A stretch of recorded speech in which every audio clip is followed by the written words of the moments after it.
Hi అండి. నా పేరు జనార్దనాచారి. 'బకాసుర రెస్టారెంట్' మూవీ ప్రొడ్యూసర్‌ని. నాతో ఉన్నాడు మన డైరెక్టర్.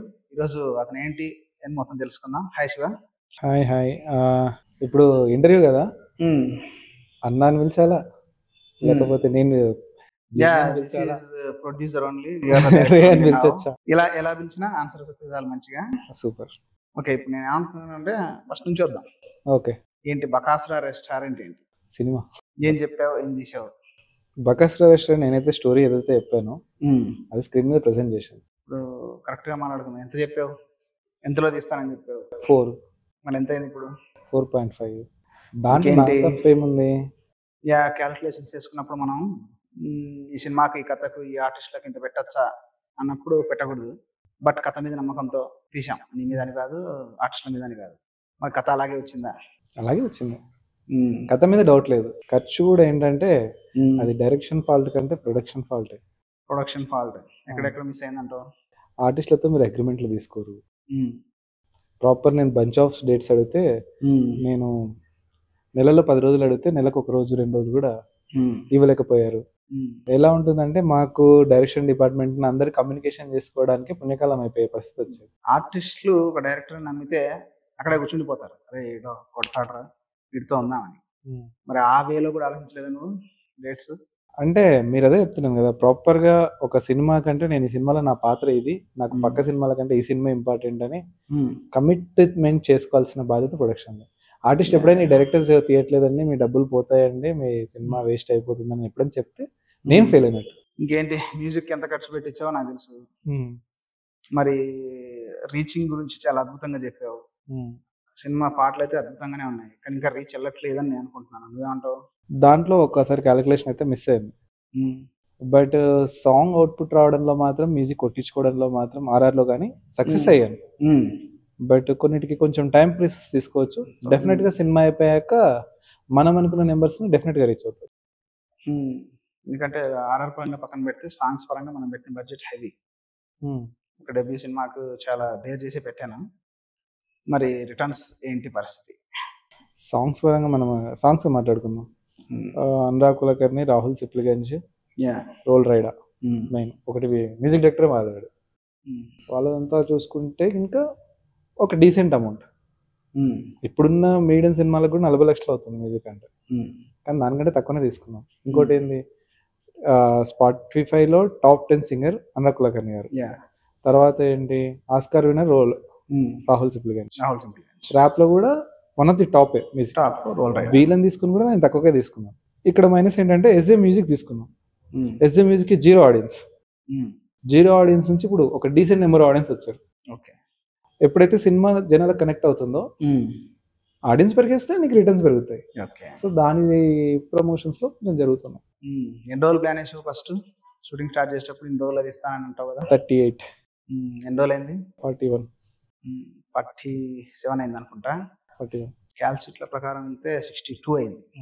ఐ మీన్ చాలా 1.5 చేసాం, చాలా డబుల్ క్యాల్సిట్ కూడా చేసాం. ఏమనిపించింది అంటే ఎందుకు లేట్ అయింది? అదే డేట్స్ ప్రాపర్గా ఇప్పుడు నేను ఇంట్లో పెట్టేసుకుంటాను షూట్. నాకు ఒక 10 days షెడ్యూల్ వేసి ఉంటాను. అయితే పెరిగితే 1 day పెరగచ్చు. కానీ ఏమైతుంది, ఆ 10 day డేట్స్ చేయడానికి నాకు 4 months ఇచ్చారు. 2 days. ఇప్పుడు ఫస్ట్ డే వచ్చినప్పుడు నేను డిఓపికి ఏం చెప్తానంటే ఏరియా లైటింగ్ చేసేయండి అని చెప్పేస్తాను. కానీ మళ్ళీ నెల తర్వాత వచ్చేసరికి ఆ లైట్స్ ఉండవు, ఆ రోజు వచ్చిన లైట్ మ్యాన్స్ ఉండరు, ఎవరికి యూనిట్లో ఫామ్ ఉండదు. ఆ ఫామ్ కోల్పోవడము కొంచెం లేట్ అయిపోయింది. అదే ప్రాపర్గా నాకు ఒక ఇంటి పోర్షన్ వరకు మీరు ఇంకా ప్రాపర్గా స్టార్ట్ అయ్యి ఎగ్జిట్ అయ్యేంత వరకు ఇంకా ప్రాపర్గా ఇచ్చేసింటే ఇంత డిలే అయ్యేది కాదు. డేస్ పెరిగాయి కదా. డేస్ పెరగడానికి కారణం ఏంటంటే ఇదే. ఇప్పుడు నెక్స్ట్ ఈ రోజు డేస్ పెరిగినప్పుడు బడ్జెట్ పెరిగిపోయింది. మార్నింగ్ 8కి అనుకో, మామూలుగా ఫస్ట్ డే 9కి స్టార్ట్ అవుతుంది. ఎందుకంటే ఫస్ట్ ఒక ఫ్రెష్ లొకేషన్కి వెళ్తే సెటప్ రెడీ అవ్వడానికి కానీ, కెమెరాలు ఇచ్చుకోవడానికి కానీ, ఏదన్నా అందరూ అర్థం చేసుకోవడానికి, డైరెక్టర్ని అర్థం చేసుకోవడానికి. నెక్స్ట్ డే దాన్ని 7కి తీసుకురావచ్చు. ఎందుకంటే సేమ్ లొకేషన్ అయితే అందరికి తెలుసు పలానా చోట మనకి రేపు ఇది టార్గెట్ ఉంది, థర్డ్ డే కూడా ఫస్ట్ డే మనం 3 minutes అవుట్పుట్ తీస్తే సెకండ్ డేకి 5 minutes తీయచ్చు, థర్డ్ డేకి 7 minutes కూడా దాటియచ్చు అవుట్పుట్. కానీ ఫస్ట్ డే మనం 3 minutes తీసి సెకండ్ డే డేట్ లేదనుకో, నెక్స్ట్ మళ్ళీ ఎప్పుడు స్టార్ట్ చేసినా 3 minutes వస్తుంది అవుట్పుట్. మొత్తం అవుట్పుట్ వచ్చేసి కరెక్ట్గా ఎడిట్ చేస్తే ఏ సీన్ డిలీట్ చేయకుండా 4 hours రావచ్చు అని ఎడిటర్ నేను మాట్లాడుతున్నాను. ఎందుకు తీయాల్సి వచ్చింది అలా? అంత అంత అవసరం ఉంది. 2.5 గంటల సినిమాకి 4 గంటల అవుట్పుట్. దీంట్లో ఏమవుతుందంటే రైటింగ్లో నాకు ఎక్స్పీరియన్స్ లేకపోవడం, నా ఫస్ట్ సినిమా కావడం. స్టోరీ రాసేటప్పుడు ప్రతిదీ లింకే రాశాను.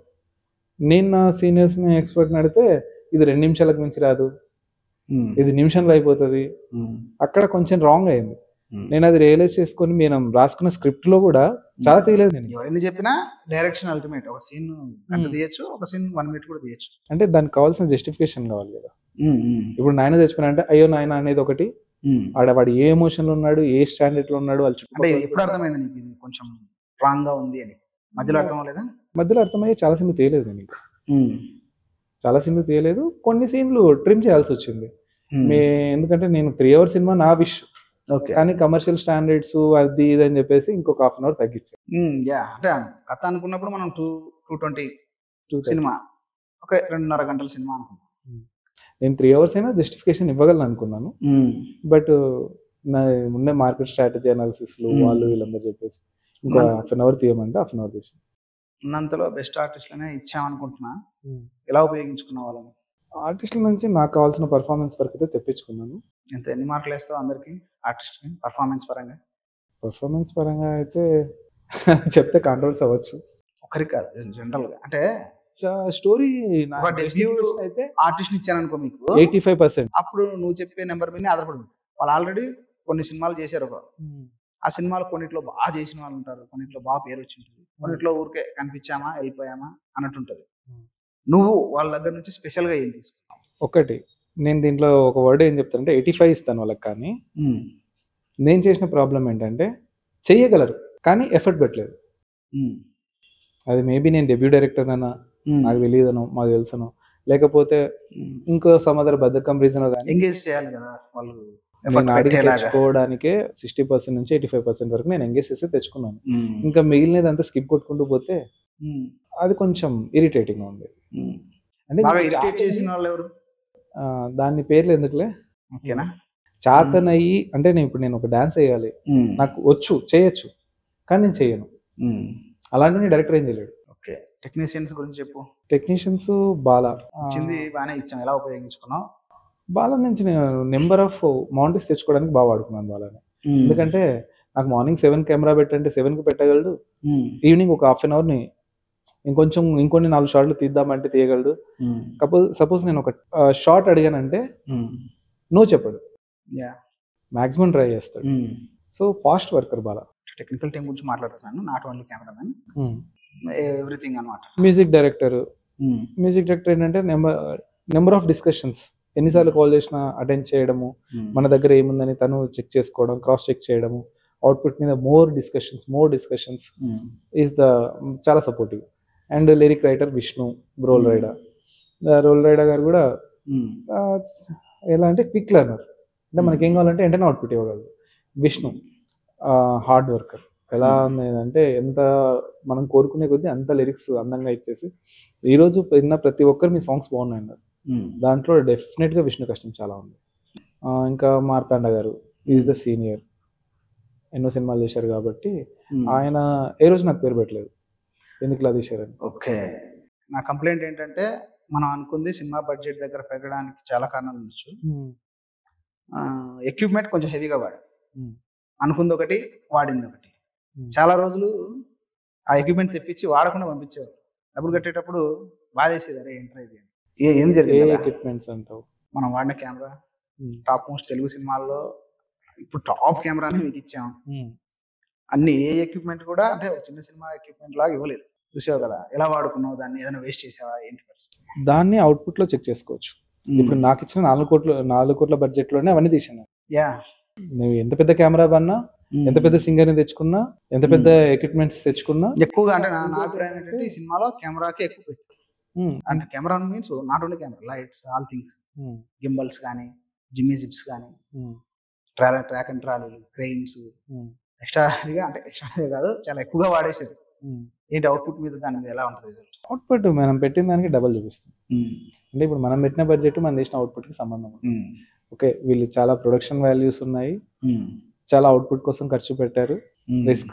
డెఫినెట్గా ఏమంటారంటే ఇంత చిన్న ఆర్టిస్టుల మీద ఇంత ఎక్కువ పెట్టారు అని చెప్పేసి మాత్రం కంపల్సరీ కామెంట్ వస్తుంది. ఓకే, మొత్తానికి సినిమా తీసాం. ఇప్పుడు ఏంటి, సినిమా అంటేనే బిజినెస్. ఎంత లాభంగా పోతున్నావు? అది ప్రొడ్యూసర్ నువ్వు చూసుకోవాలి. నన్ను అడుగుతుంది. సినిమా తీసి నీకు ఇచ్చాను, నేను చూసే కదా ఇచ్చింది. నేను ఇచ్చే అవుట్పుట్ నీకు ఎలా అనిపించింది? నువ్వు సినిమా చూసావు, లాభం ఎంత రిటర్న్ ఎక్స్పెక్ట్ వస్తుంది అనుకుంటున్నాను? చూడాలి కదా ఇప్పుడు. సరే, ఎన్ని థియేటర్లో రిలీజ్ కావడానికి ప్లాన్ చేశారు ప్రొడక్షన్? మేము అంటే లిమిటెడ్ గా చేసాం, ఒక 200 వరకు రిలీజ్ చేస్తాం. రాకొస్తే ఆటోమేటిక్గా 500 అవుతుంది, 1000 అవుతుంది, అది వేరే సంగతి.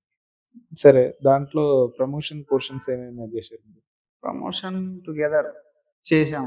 ఫస్ట్ ఎన్ని ప్రమోషన్స్ చేసినా ఇప్పుడు మనం చేయాల్సింది ఏంటంటే, ఫస్ట్ రోజు ఉదయం షోకి ఒక కనీసం మన 50% ఆక్యుపెన్సీ తేగలమని అనుకుంటున్నాం మనం చేసిన ప్రమోషన్స్. అక్కడి వరకే ప్రొడ్యూసర్ చేయగల. ప్రొడ్యూసర్స్ ఎక్కడ అంటున్నా అంటే, ఎందుకు ఆర్టిస్ట్లని అంత ఇన్వాల్వ్మెంట్ చేయట్లేదు పబ్లిసిటీలో? యాక్చువల్గా 2 రకాలుగా ఉండాలి. డైరెక్షన్ తరఫు నుంచి ఉండాలి, మన ప్రొడక్షన్ తరఫున ఉండాలి. డైరెక్టర్ నీకు ఎవ్రీ టైం అలా అవైలబుల్, ఎన్ని మీటింగ్స్ పెట్టినా ఎన్ని ఇంటర్వ్యూస్ పెట్టినా డైరెక్టర్ రెడీ. బట్ డైరెక్టర్ కు ఉన్నంత అంటే, ఎందుకంటే మన సినిమాలో ఏంటంటే కొంతమంది ఆర్టిస్టులను తీసుకున్నాం, వాళ్ళు నెంబర్ ఆఫ్ సినిమాలు చేస్తున్నారు. వాళ్ళ గ్యాప్ వచ్చినప్పుడు 100% చేస్తున్నారు, గ్యాప్ రానప్పుడు చేయట్లేదు. సరే, దాన్ని తగ్గట్టు మనం చేస్తున్నాం. ఏదేమైనా 50% ఆక్యుపెన్సీ తేగలమని అనుకుంటున్నాం. ఆ తర్వాత ఏం చేయాలి? సెకండ్ షోకు, మ్యాట్నీ షో కానీ, ఫస్ట్ షో కానీ, సెకండ్ షో కానీ మనం ఏం చేయలేం, ట్రాకే నడిపించాలి.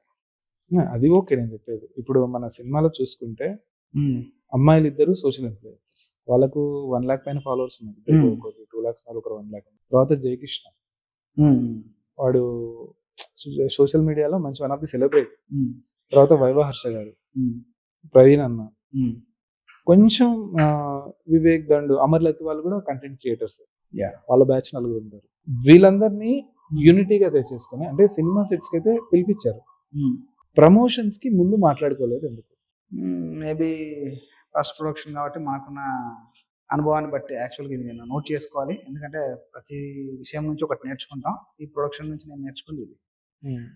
అంటే ఇప్పుడు చూస్తున్నాం సినిమా అవుట్పుట్ సోషల్ మీడియాలో బాగా వస్తుంది. ట్రైలర్స్ కానీ, సాంగ్స్ కానీ, లేకపోతే సినిమా కంటెంట్లు కానీ, మేకింగ్ మా డైరెక్షన్ డిపార్ట్మెంట్ నుంచి మేకింగ్ వీడియోస్ కానీ, బ్లూపర్స్ కానీ, లేకపోతే చిన్న చిన్న బైక్స్. ఎంత ఖర్చు పెట్టినా పోతూనే ఉంది. చెప్తున్నాం మేము ఎవరికి తెలియదు. ఇప్పుడు మనం బాహుబలి సినిమా అంటాం, బాహుబలి సినిమాలో రాజమౌళి డైరెక్టర్ కాబట్టి తెలుసు.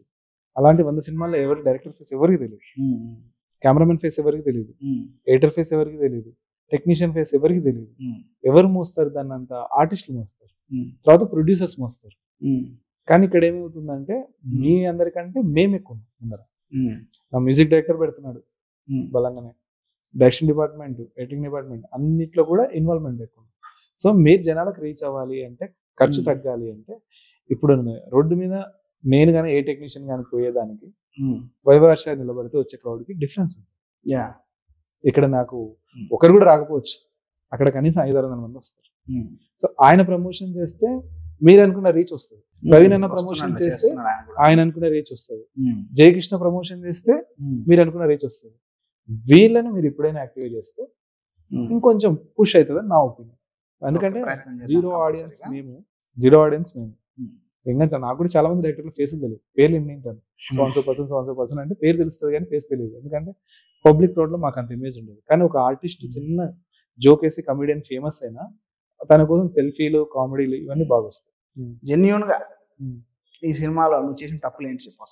నా సాంగ్ పెద్ద రైటర్స్ అయితే ఎరగదీస్తారు, ఎత్తారు, చేస్తారు అని చెప్పేసి సాంగ్ లిరిక్ రైటర్స్ ముగ్గురికి డబ్బులు ఇచ్చాము, ముగ్గురు ముంచేశారు. నేను అనుకున్న అవుట్పుట్ ఇవ్వలేదు. తర్వాత ఫోన్ లిఫ్ట్ చేయరు, ఏమనంటే సరిపోయింది కదా అంటారు. అది వర్కౌట్ అవ్వలేదు. అది ఎందుకంటే ఇంకా డెబ్యూ డైరెక్టర్ ఇంతకు మించి ఏమిస్తామని వాళ్ళ ఒపీనియన్. అది నేను ఇప్పటికీ రిగ్రెట్ అవుతాను. తర్వాత పోస్టర్ డిజైనర్, ఫస్ట్ నేను సెలెక్ట్ చేసుకున్న పర్సన్ వెరీ రాంగ్ పర్సన్. అంటే ఏడీస్ ఫోన్ చేస్తే మీరు మేబీ నువ్వు సెలెక్ట్ చేసుకున్నావు, అది రాంగ్ అయింది. ఇది కాదు నువ్వు చేసిన తప్పు, పర్సనల్ గా నేను చేసిన తప్పులా? డైరెక్షన్ లాబా ఇక్కడ చేశాను, అది చేయకపోతే బాగుండేది ఈ సినిమాలో. సినిమాకి సంబంధించి పెద్దగా ఏం లేవు. ఎందుకంటే నేను డైరెక్టర్ తో పాటు కమర్షియల్ కూడా మైండ్ లో ఉండేది. అంటే ఒక కమర్షియల్ కంప్లీట్ గా డైరెక్టర్ అనుకో, నాకు ఇది కావాలి, ఇదే ఫ్రేమ్ కావాలి, నేను చిన్నప్పటి నుంచి దానికి అగేనిస్ట్ ఉంటాను. అక్కడ ఎమోషన్ కన్వే అయితే చాలు. వెనక నాకు తాజ్మహల్ ఉండాల్సిన అవసరం లేదు. ఇప్పుడు తాజ్మహల్ సీన్ తీస్తున్నాను అనుకో, తాజ్మహల్ కాడ ఉండాలి. సో దాని అడ్జస్ట్మెంట్ లోనే ఉండేవాడిని. ఇంకొకసారి ఏంటంటే నేను బాగా హర్ట్ అయ్యేది ఏంటంటే, నేను టయానికి అడిగింది వచ్చేది కాదు. ఇంకొన్ని చోట్ల డెబ్యూ డైరెక్టర్ని కదా, కొంతమంది సతాయింపులు కూడా ఉండేది. నువ్వు చేసిన తప్పులు చెప్పమాట, నేను చేసిన తప్పులు చెప్తున్నావు. టయానికి వచ్చేది కదా. నేను చేసే తప్పులు ఏమన్నాయి అబ్బా? ఏం లేవు. నేను చేసిన తప్పుల విషయానికి వస్తే, ఓ రోజు మేనేజర్ నమ్మి లొకేషన్కి వెళ్ళాం. అదే మనం ఫైట్ తీసాం కదా శ్మశానానికి. వెళ్ళిన తర్వాత పోలీసులు వచ్చి కూర్చున్నారు. వాళ్ళ డ్యూటీ వాళ్ళు చేశారు. షూట్స్ క్యాన్సిల్ అయింది. మన చిన్న సినిమాకు ఒక రోజు ఫుల్గా షూట్ క్యాన్సిల్ అయితే చాలా డిసప్పాయింట్ అయిపోయింది. సరే, ఆ రోజు నువ్వు ఏదో స్టెప్ తీసుకున్నావు, I'm happy with that. But ఈ ఏంటి ఈ షూటింగ్ క్యాన్సిల్ అప్పుడు ఎలా ఫీల్ అయ్యావు అసలు? ఆ రోజు మేజర్ ప్రాబ్లం ట్రై చేసాం. మనం షూటింగ్ ఎలా తిరిగి చేద్దామని చెప్పేసి మనకు తెలిసిన వాళ్ళతో రికమెండ్ చేసేసాం. పోలీసులకు చలానాలు కడతామన్నాం, ఫైన్ కడతామన్నాం. కొంచెం ఏంటంటే షూటింగ్ ఎట్టి పరిస్థితుల్లో జరిగేది లేదు. అప్పుడు నేను అనుకునేది ఏంటంటే, మొత్తం పోవడం బదులు కొంచెం సేవ్ చేద్దామని చెప్పేసి ఫైటర్స్ మొత్తం ప్యాకప్ చెప్పేసి నా ఆర్టిస్ట్లను క్రూని తీసుకొని ఇంటికి వెళ్ళి సీన్ తీసాను. నేను ఆ రోజు కనీసం ఒక 3 గంటలైనా వర్క్ చేయించాను. అదొకటి ఎగ్జిక్యూట్ చేశాను. నేను చేసిన మిస్టేక్ ఇప్పుడు బాగా గుర్తొచ్చింది. ఒక చోట హోటల్లో సీక్వెన్స్ కోసము 3 కెమెరాలు తెప్పించాను. అది నాకు సెకండ్ డే థర్డ్ డేను సెట్లో నాకు అలవాట్లేదు. ఆ ఎక్స్ట్రా ఎక్విప్మెంట్ తేవడం వల్ల ఏమైందంటే, నాకు 3 స్క్రీన్లు చూసే లోపల కన్ఫ్యూజ్ అయింది. అనుకున్న అవుట్పుట్ టైంకి రాలేకపోయింది. అదొకటి నేను కొంచెం ప్లానింగ్ నేను ప్రాపర్గా చేసుకుంటే బాగుండు. బట్ మిగిలిన వాళ్ళు ప్లాన్ స్కెడ్యూల్ వేసిన వాళ్ళు సడన్గా అంతంత పెద్ద సీన్ వేసేసరికి నాకు కొంచెం కన్ఫ్యూజ్ అయింది. అక్కడ మాత్రం మిస్టేక్ చేశాను. అదొకటి నేను 2 కెమెరాస్ తెలిపోయింది సరిపోయేది.